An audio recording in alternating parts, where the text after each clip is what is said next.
We're going to talk about the Wall Street bombing of 1920, where you can still see scars from the explosion on the JP Morgan building today at 23 Wall Street.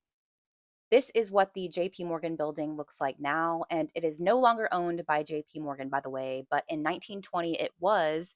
And JP Morgan himself died in 1913, but his son, JP Morgan Jr., known as Jack Morgan, was head of his firm at the time. Their firm was considered to be the main target of the attack, considering the bombing happened right outside their building. On September 16th, 1920, it was a super busy workday on Wall Street that day, full of brokers, clerks, messengers, all kinds of workers. Someone had pulled up with a horse drawn cart full of explosive dynamite and then slipped away into the crowd. Windows broke, trolley cars were even knocked off their tracks 2 blocks away, and the blast killed 38 people total, and injuries were in the hundreds.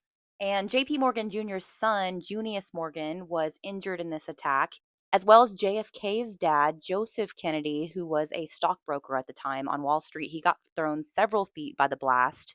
Unfortunately, they never caught who did it. They had several suspects in mind and thought it might be Italian anarchists, but an official charge was never made, and the case was dropped in 1940.